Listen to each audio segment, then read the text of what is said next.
Royal TV bene pontole mi kudo me pin podo ye ipo ina chena do pro mi tole nu àwọn do me ko ton gan ton ko bo mi wa jinja yin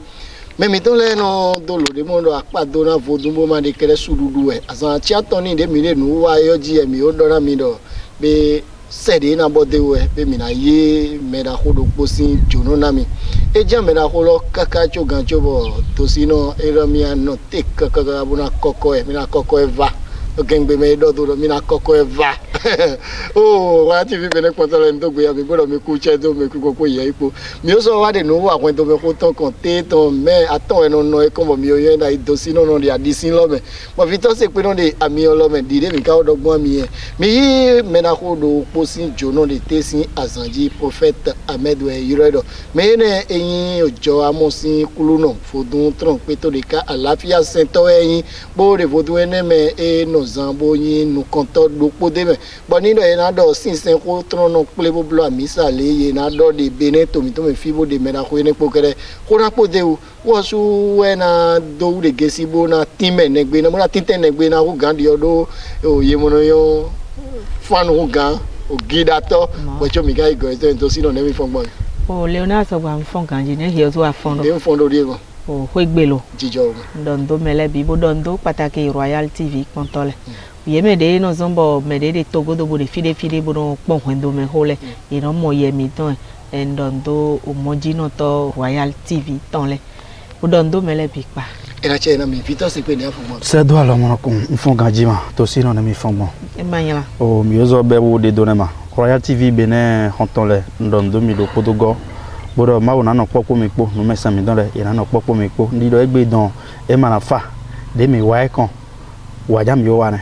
de mi wa ikon waja mi o wa ne bondo mi do mi jono do po mi de tesin azanji prophet Ahmed na mi fon bo mi ato to pe di do me na no mesen le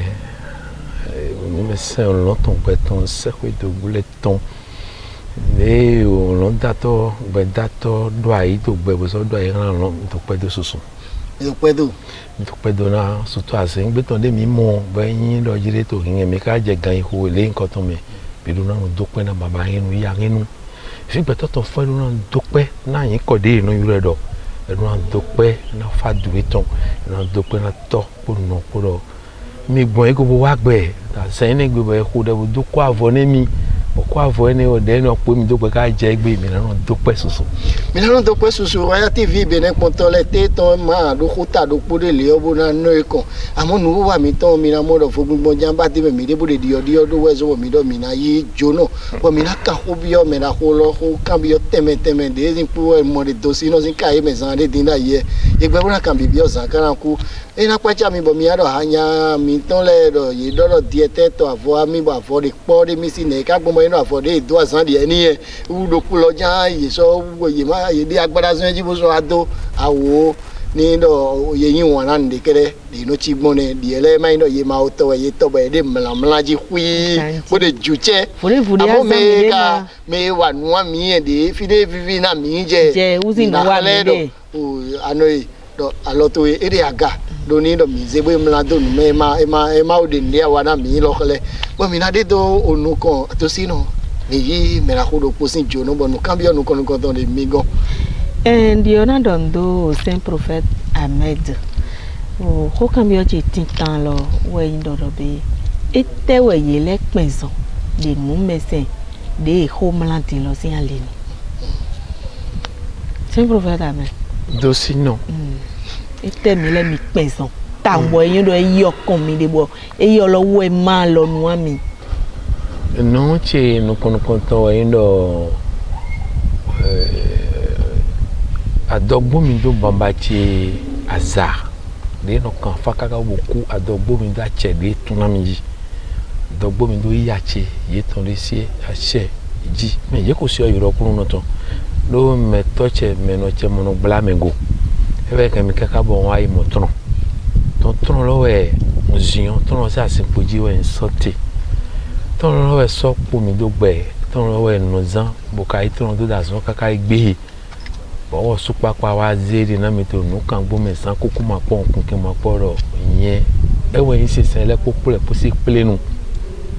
ene auto agunlono yin tous les 5 conféries ajara sodera ozo donc mais d'ici c'est ton mondo wa ayon gbe goso ne le po me to bénéfice togo dori donc me bénéfice no no te dogo don wazon non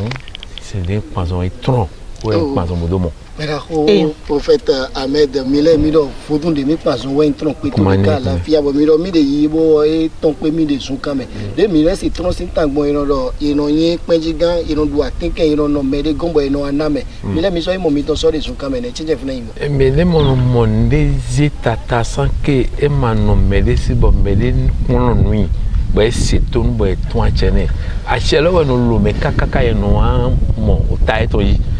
donc on doit atinke do yegbe mero 0.5 to mede jom ṣùgbọ́n to apa we to tonji wọ́n á sin méjì to onu to jirado asansin si wewe oni no cheji poto jirado poto gbe bon no yi me wole si cheche bo sen gba npo gre si de bo no khode na mi fun bo no fun kaka pe vi gun e ka go jimi visionné we bi bono zami bon no do wona mi sun jagale e ka do abi e kudro ni do na mi no de dro no tim ene we mele do na mi ludu kaka bo nwe do meso na wo ji e ko nye chwe gan wa ton so fun do na so agwa godoro ya ja vai pesi na itronte o nda itronto ya ja vu ai pesi to pano kamito hunloto o ya do tron do na mi azan do na mi do ko wenu ino do tron do azan we no dodo we e ba so aton na do pin do so aton godo ana usala gbo a usala gbo ana wa ye hunta donc yesole do po ino photo ho wenu do ho ho no intron no place sele popo le posi ahon kan we donc no fran kaka bo kun la zono bo na mi tno bo on fli den fli tan yin ta fe ko de na mi wa to tno lo kon bo de ho bo da we gba o san de ho bo de go mo ko tno su papa wa fo mi lo wa bon ko de kaka yin no kan bo me san ko me ko kan po e wa zere na mi lo egbe na zinye de jona we ameti ando wa ando lawon dagbechi na sunu nyunu na wela gwendo andu ko de nye wato si sele popo le ko me donc traumatique bo ha to file di dale popo le ko me tronte donc nous pour si sele ko yin tron era chena me na ko to Royal TV Bénin quand on les mélange do o honogan saint prophète Ahmed Jono Yimile o honogan na cambio miro etewen tronzi vodun lo tron si vodun no place sele ko na to vivo na mi no e ma u dale popo le posi ahon kan we ko po do po bo en do po en tron ali kale meto we no kre ali meku we no kre ali me to gbe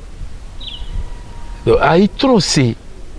me to kule popo le po na to won do na ta le kale ai tron si gbe to de to gbe me de pepe jedewe ananu do gbezen ton si ali ho ye ise gbe we funfun tron na do na ne egbeto e yin azewe yin obo e yin vodo e yin kode ndo na gbeto mi te no lo gbeto donc tono kuma ni kunle ewe yin ahokan yes sele popo le poto mono do ale hiame wa zeto ndu to kolegbe tono je fe no do ale tena aze bio fodun si glo tono dese ye bio ko fito glo e no dese donc tono kuma ni kunle no place sewe o ezo no yi golo e do no hodena ono nesi ono ne parfait o e ma do honton e ma do kento e ma do baba e ma do ya senda dodo ji amu adodo asendo yanya ji amu yanya donc tono kuma nene kunde de yi sero ezo eze de jonami bon yi fondateur agunde enamiton era chena mi ano edo sino o sempre na ni angbede onu kan yi o mi do san de timbo do to mi ton fa we no kan o fa lo e mi le mi ze go atron lo a kabi ne holo de gbon de fine mi ja mo nu kunu je ni do sino na do hojo hore ani mlan bo nu 20 do mlan o fa vi eyin mi ṣùgbọ́n pe vi nte ba se to ku mo won yen po adupo isoji don ba ku atan ko mo po iji mi so ba ku atan ko láti don e lan deji de na do won che ba se ku don de mo edu atikene mo wa yi tron lo we panzon ton no do wona mi bono do ka je gbe yen mo no kanfa ama ibo ko ton zik ple dai e do dure na mi na tumo duro ne do favie be blodo ni ndo nundo abara dodo peto bo yise po mi bo mi blo vision mi amonu bora do amelo esi yin Davi o inde nde gbezanto mi na do ayi don mo amoro e Trump te o so gbele do po gbele na do gbele ayi to ya do ton mo ko gbele se ke ayi tono si iwo opo ye pona te na bi ogbeto me bo na no wa so po gbeto na no mo lenga don ton lo we yi se ta ton lo mi se ta o mera ko prophète Ahmed mi do mi zo kame bo gbigbo don mi bo mi je mi rin agunbiyo tron me to mi no mo bo tron si huno le tron si huno gan le je segbe no ple agunvile bo no plo amisa bo no do vodun hunwe do bo amisa no le bibuli awakan bo eri amisa e ton ble menu julo mi de ka ba e ton fune ma o ka wa blo din bo to si no e fami glegle bo don afi bo mi lo mi jiwe amisa bi blo gbon bo bi yo tron me fite ayi ka mo nkan ton tozo mi akole gbe to le bo mi yo su na de je ko gamblo we mi le ka bo ton fune o viti tan se no wa le blan o viti tan se no wa o vie po mo viti tan gbo e we so tun mo vodun jo amore to kuku pe mo e tun su pa e to godo yi kwero po po vodun no na da kure viele wa ko da je won oji je gan oji o fele obi o church me bo yi ni e obi o masasi bo yi ni e we so no da to gbe da to tun kuma ni kunle e wa gbo gbigbo rogbon yen ko me do yi lu na no yi tun dunu ko de dunu ba sisen duro go vi mi ton le ple yi ndo go wa yi togbo le si nu se jo wa mo se do nyo su eto henu do nyo su mende ton do nyo fi ejoson do nyo fi eton so mo nyo fi de je yi e tono ma re sisen egbon jibo wa gbe da mesusu eno yi fotun susu na ko pe tono su pa won de le na ofuru mo won de le si vi eno church me bo do fona eto do pe ho fle eno do won gan ka gan do ho fle amo aide won gbedin sisen lo tono zegbon ji bon ma don meji sisen lo gbon do wa gbe ni yo ni dans sous saint prophète Ahmed bo fondateur agun tous les 5 conférences donc di ma fa po ma fa donc ou ezon won le popo patapata yi to prière ba ite gbe da yi to sisen ba ile you don be hun ta si bo be kon yin e do ni ma tin bo eno itron don ba sisen me de wa mo vivid meta ide kon gbe di mo lo nu kon yi wa titi you know ma o gbogbo meji bo de nda gbogbo meji ma o ka gbogbo jera ko te oji bo se ku e yo dai Royal TV Benin Pontole ni no mi wa jinja yin bo to sino de adisi lo chi me kere mi yen do agbajile na fa bo ku legbe na fa fifa na no ko le sa wo ezon bo eno ajinja yin be ka mo prophet Ahmed de te ni mo chi ku yi bo de nu pon le ma yen ni do agbajina fa de alo to me mo gan lo di ku to sino ate lo je mi si o mele ma conseil do ma agbajina fa de fi bi fe ni ma de kun ikaka je fi de mi no kun je mi ka kan fu de so bo je ga gbe mi apede nu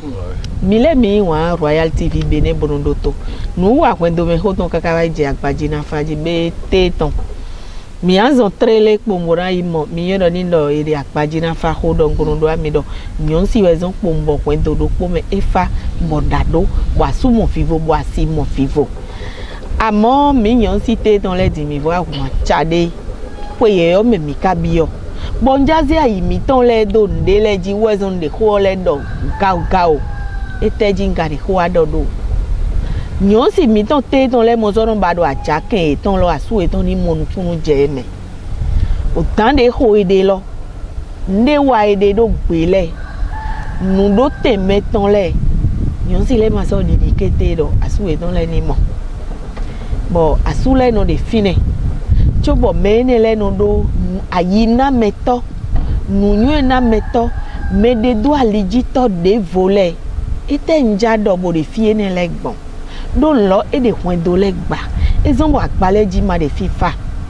de ma o kon e do po de asuku asipo koli bo e de yi kaka bo yon si lo amododo be alonu fude je mi si je jidi awo ye aho aigba asume don ma de na se ye agba pe asume don ma de na se ye na wa le do gbe bo ni do ri o ka ze ri de do sun si teme be wa je so bo sun lo ase do asi emi do e blo le kayi lo abolo boy wa ihe ho wa ihe bo da o de awon nu a ho de do e ma de na do de baba gbaji e ma to e do nu ayi je bo ido e je ko e nenu lo e ba gba ya ba keke kan ka don yen vi lo yen vi adon avon we de nu ho lo de wuru bo de wuru dai me nya de e ma se ne de wa ije fidi yen e na ja si segbe de wa se lo asukwe lo na no ade ne a nu kunte awa no asukwe lo anzebo na pon we na jidi de te so na dodo we ni mi na kun e siso nunyela kande de finelo le e mawi diona dokpondo nyonsi madonde asumevo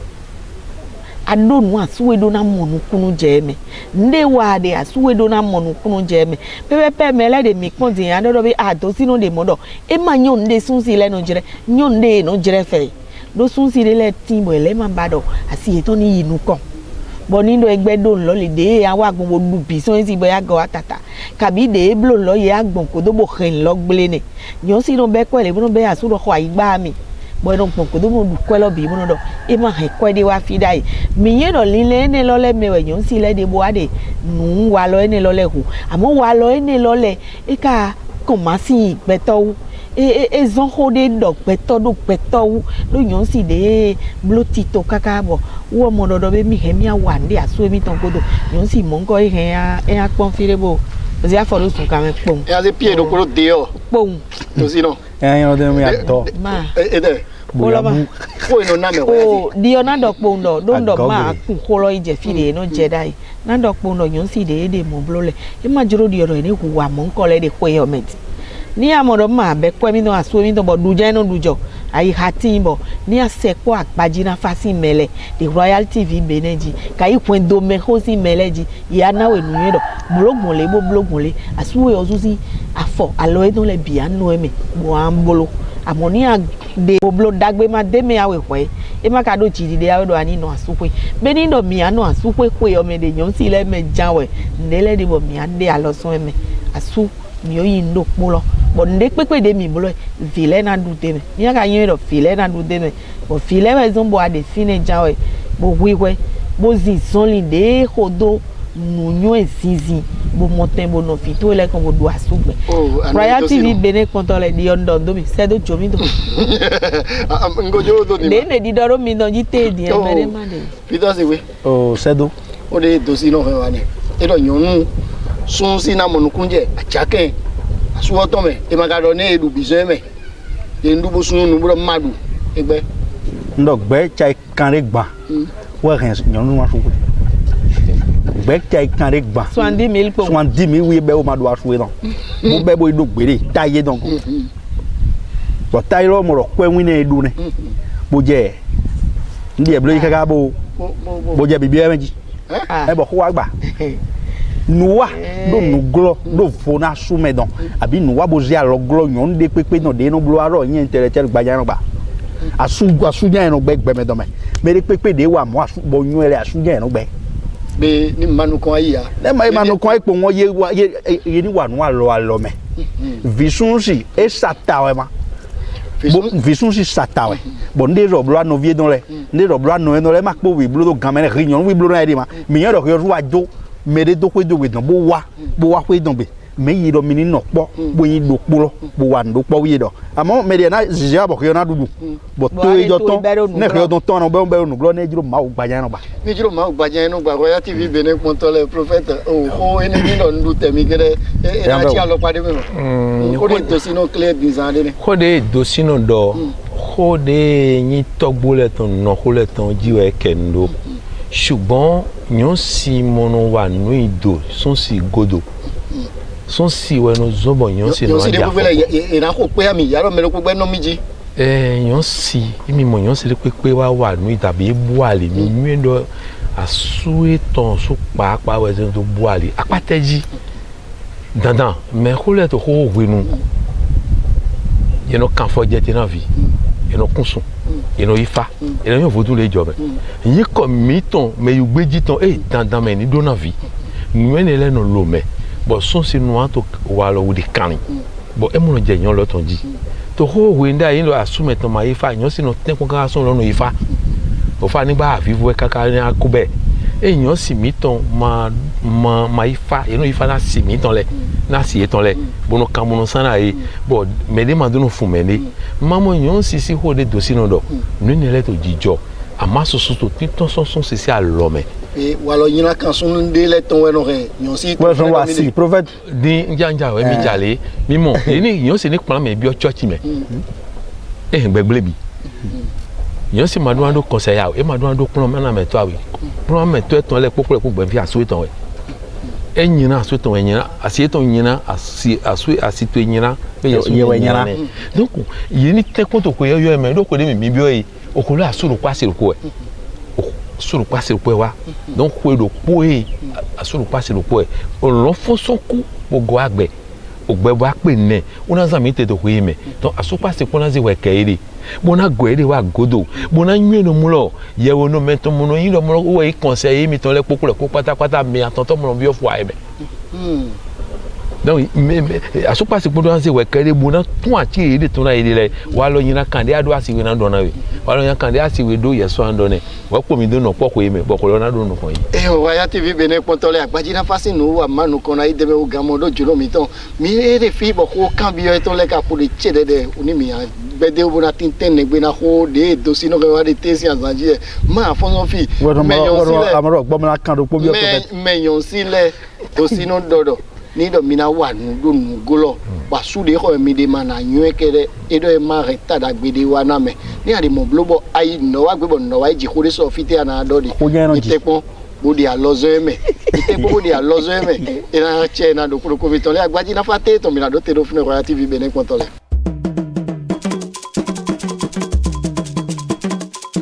Royal TV Benin Pontole mi do gbeya mi do po gode mi tron agbaji na fa jono mi ton mi po de fi me da ho prophète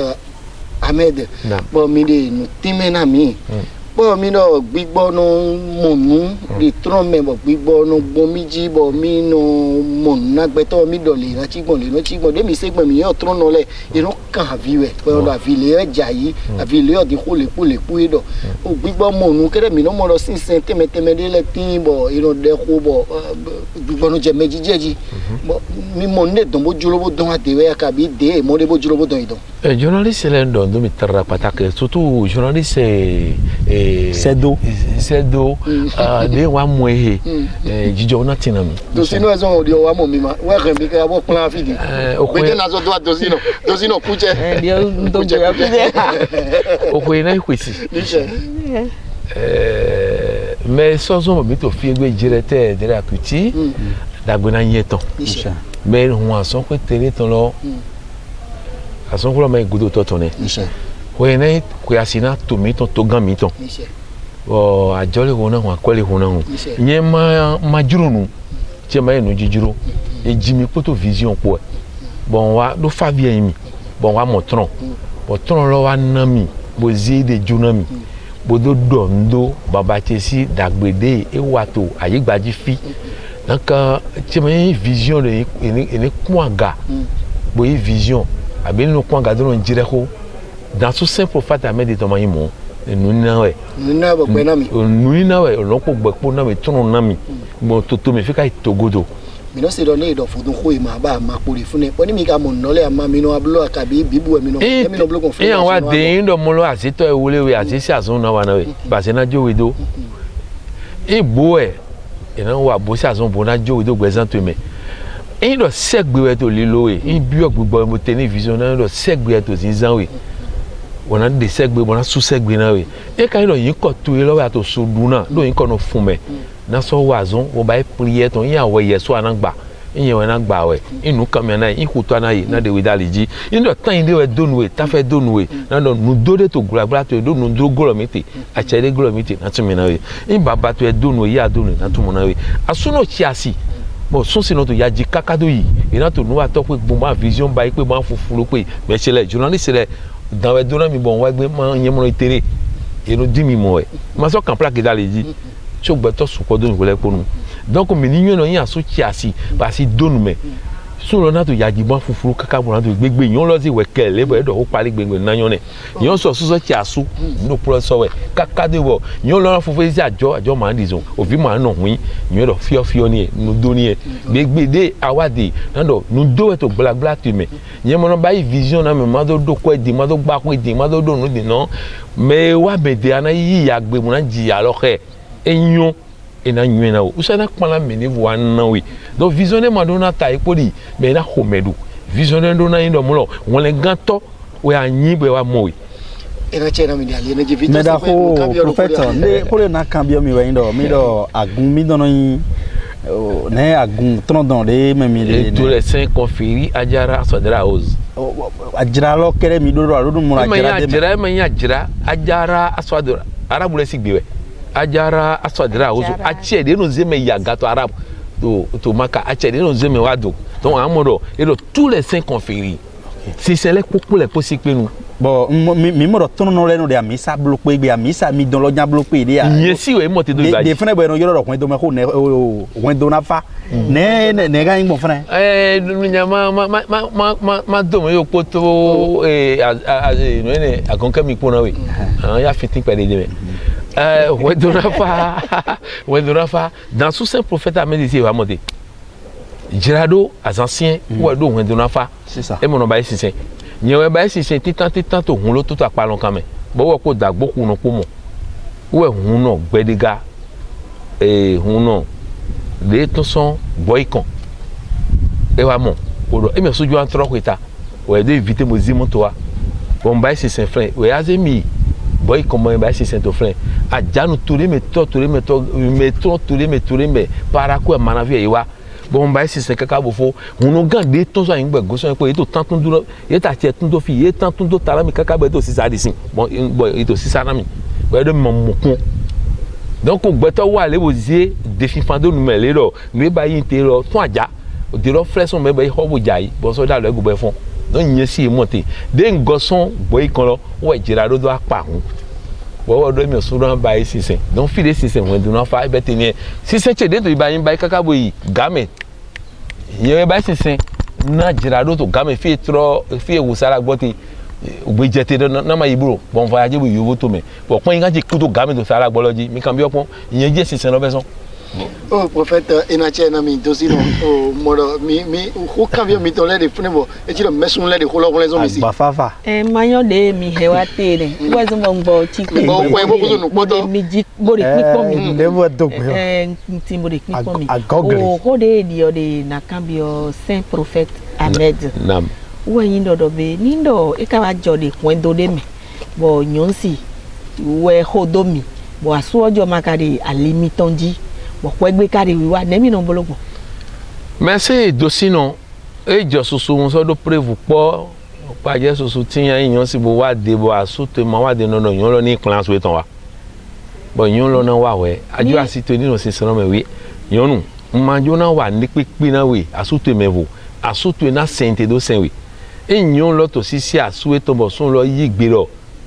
ni wa se se me so lo so papa na to bi mo conference azonja odi weti to hotel mo ayin wona mi bo e wo so no bi Sissin no e ma ga bi Sissin no be na yin no mo lo Sissin lo jira ko mi ton gbe ro ndanu e pe nso no mi to mo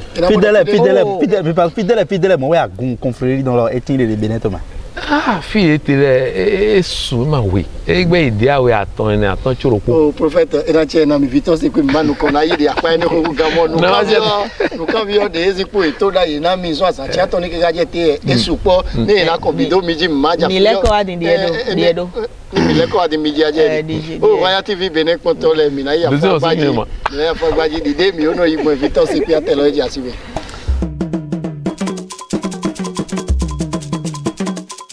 Royal TV Benin Kontole mi kudo gare me de vendredi azan ozo pe do ne ko izan pe ko ni mo gondo maje egbe zin azan ji mi na do kudo odude no yoro wene cho ogbeji wena we chuna gbe ogbe ozo chuna wele e do agbasa maison melozo no wara mere do akola no we do legede we gba vitin bo ko me gbe vitin no be sen hun si voisin ko e do ko legede ko de da igba na je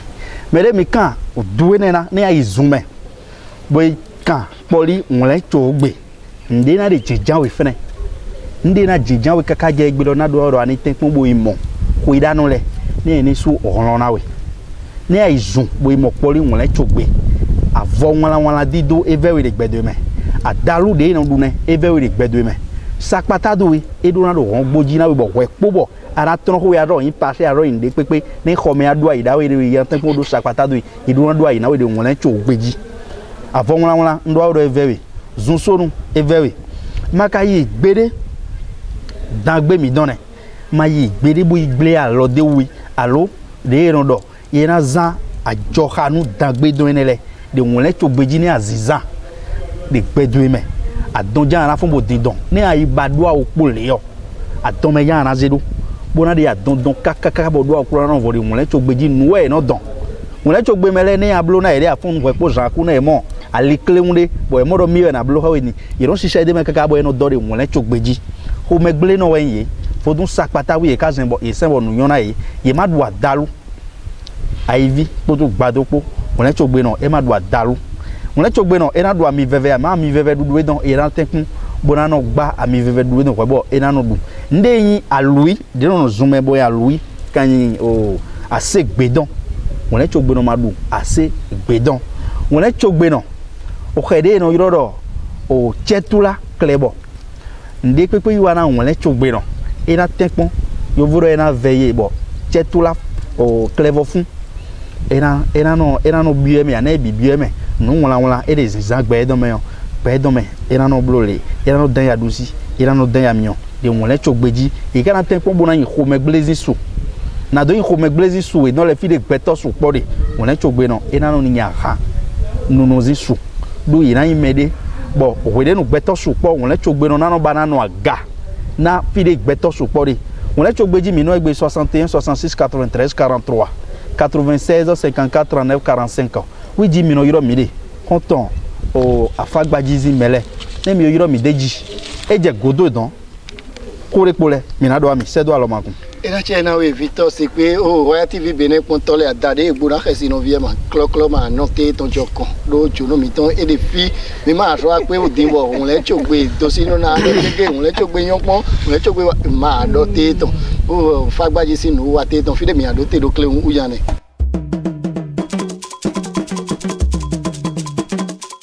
Royal TV Benin Pontole mitron afagbaji dosino o njo mera odo alo mi nde jromina zondo saint prophète Ahmed de Hwejayi dijo o be de tron logodo prophète di do mi vono wa hanzon de tron logodo e di do mi no doko nu fure me de nyi ene lo suo no mi mo lo me de amia kabi me de nyi prophète bo mo no na to nenu e do na nenu le popo e ngule krido konana no mo e jira nde ton so e na no basi jira nde ton so no basi ma se wa gun lo se ko no in tous les 5 conféria donc nous bisi se we de me raison de mo vision lo yi e so mo ha yi ha te na no jinto de ho bi kuno we dudu e no na mi ha bono che ha ye mo no yi mere vo si ha bono ji so no azizala no wa bono che ha bo kana ndo hun lele na ho dego kinta lele na hudego abi musique le abi gangan lele gbigbo lọ́nà ni na bo we ni nu bodu no gomele to bo no kon yi c'est prophète meji haropo mi na mi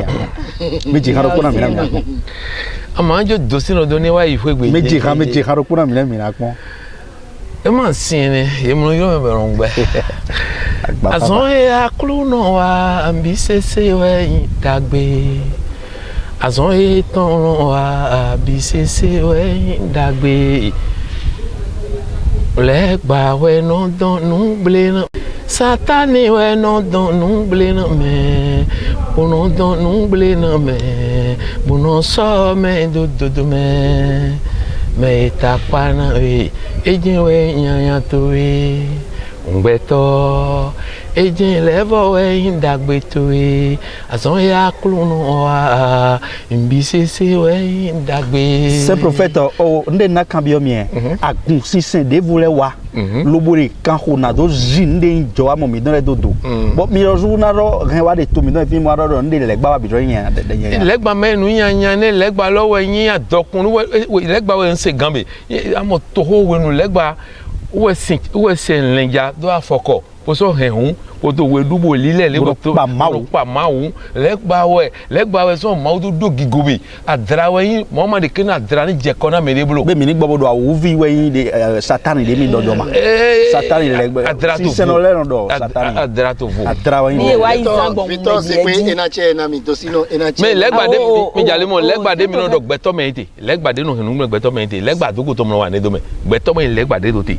e so to ndo gbeto we ye jaju do me gbeto we awu wan gbeto we nous croyons beto Legba lolene. legba lolene That's Oh, right. c'est un prophète avec Donc vous chaque fois il les baba. no se dobe o mi me tron no lole. E ma tron lo kere mi no pin son bono sen. Don no de no de nu glofi.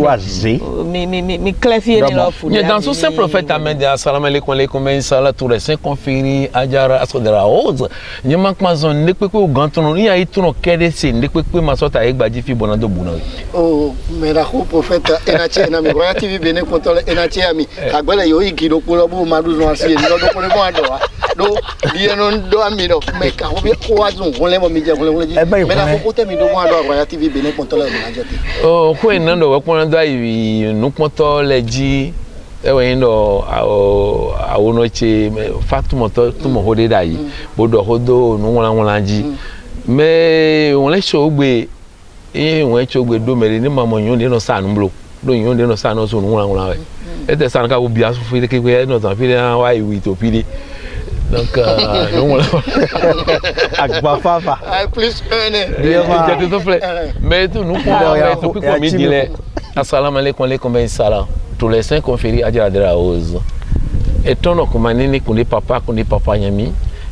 a hol no ton gbeton se ko de gule ton meeting to jo amosi ko pe nukun wo do àwọn ajo kulu no ogasa po e po to age mage agosu asogba bienvenue au président poto secrétaire ton adan kulu no seton dipo wo do no kulu de ko ta gbegbeji re bi jijo na kon do mele koji On part. mais to me poto jire din fi to me ko le pono mi mele bi pátápátá igba ji do we glo tí wo mi to kun pon mi mais ze no kun do pon mi do jire me ko le pon to na we ko On part. ko do gba fo de gbo ni me gbo si san gbo ai sisi mi tan e na bio we so ke me to na chete bi ani do mi tan le me On part. wona ze we ke sunu yunu yo po me ho On part. to igbe awule na me to na lelewe na mi onu do glo mi te ase yin kan glo mi te ene le pon na fopo son gbezan mi tan me mais pinpon mi to jire din fi tan me kuto godo na se nu kona mi okuto nu kona se godo na mi asokwe na yuna me asokwe ma yuna asina yuna me asima yuna azoli huna mi dagbona ko do mele poji won agbon fle bodo ndo to gan mi tan parti talon to lo na fada lo teme to na segbe tu yeso na segbe mi tan dagbona yin towe gouvernement lo ma gba owi mi tan ma kan won a to fe maison mi do se fi egbero jirete terakuti o vi dagbe vi bododo me dagbe mi tan de majo mi ni kuji dagbe na yin tan asina no jijo one ovina no jijo one dosi no won wa mi oso papa de pe nko si en lede asengbe tan ma igodo to tan na mi asengbe ton ena pli mi do po mi na to pa fun sana ku to togbo le sin come ton no kuma ni kunde papa yen mi sin come we pe aseji we pe boji we pe yin kan le poji ale kre meto do kwa kan ena dalo mi bo na gbe na kento mi ton le bo kun do mi ton le na fa iya mi ton le ko na no jijo o baba ko na no jijo o asiko na no jijo o me to pipo mi dile mi basin o ko dedeji mi basin to jere di fi ton me o ko dedeji poto yin ko mi ton po yin ko gbe ton yin ko mi ton mi ba sino bokun pon le bo ko dedeji bokun pa fe de me atan ode awe atan afo mi ton nínú ayigba odo igbe mi pon tele te gbehe mi bi onu ganji bo ze sino bonu bo do nu kun bo do to kan bo sa de ku e ya san chan go mi na do mi do mi mo chance mo Royal TV Benin Kontole enache na mi prophète Ahmed enache vito se pe mi va vivre côté adona bo ando cheju do posi mado aize una nawe. Dio nu janna do Royal TV Benin meledo ene kudo kwikpon mi lo na do sedo alo makuntara la bona do dossier no saint prophète ma ona no popo mi po bo bio dio no wen do mi tekpon ne de onde voler zin gbero po si se on les gbero po mi tekpon do ma ona mi ache no mesele na mi ache bo mi khode azono gbo de ki ko mi don ni don gbe chado po na tronzi hunto ne tronzi hunto ni no po ne ma do cheji hunto ni de jraro zin hunto ni de ne gbero po we gbero po me zawon sa to gbero po ni tina vodon ti kenzi hun vile Mera ko vito se pe enache dozino mi va vivre no wa yoto. Mi va vivre ndi ondondo o medede mi pon le bi patapata mi me de ko si ayin do fiti le ndondo do kuro mi ton le do dagbe je na yin o mi ton yi me de togo do bo yin wa mi bo do pon mi le ndondo yi me da o se ra ko te on de eze o no yo da ye bo ezembo mele no mo mi mo se pe mi ton bo no pon mi de togo do e ndondo me da o ne do ma o na blu wonu kon yi ujene mi me de ple do fini bo mi de po mo de azon ale pe do fo se do vo e ma bi o mi me wa dondo pàtàkì saint prophète Ahmed do ni do e mo fi bo jan nínú àdúrà mi po Era che mi ano to sino Royal TV bene pontole mi va vivon mi dogbe na do pro mi tole bodo yi na yo bo ki go na yo ni no mi fo nu wa yo bo manna mi alo kan prophète tole ina vena mi bo mi a ye ka yi me na kolo ne mi na mo egbon de kan godo mi yo me na kolo de alo kan 96 24 62 86 96 24 62 86 et de ma jilo mi mi 66 54 86 50 ni mi yo alo kan we ne le bo de pepe no prophète Ahmed nation Ironami 96 16 18 09 mais la colo nation Ironami mondo de pepe de mi odo de gbemi tome ina do kodo mi po mi ka bi o mi bodo peyo suweyin bono gbelo me bo mozan pede no wa wen do me ko ton ni do ma o po mi no jijo o asanti aton gbe mi na jinja yin mi ka do mi de asanti aton ni de wa ye bodo prophet Ahmed e de me de do apa na mi bodo mi na son na mi me de no wa yo jile me ina pa cha mi do ye ka mo me na o de ko do asanti aton ni bo e ma ka do ko re pe apa ene ko me la ko mi do apa mo nkan ton mi bon to sino wa bo ado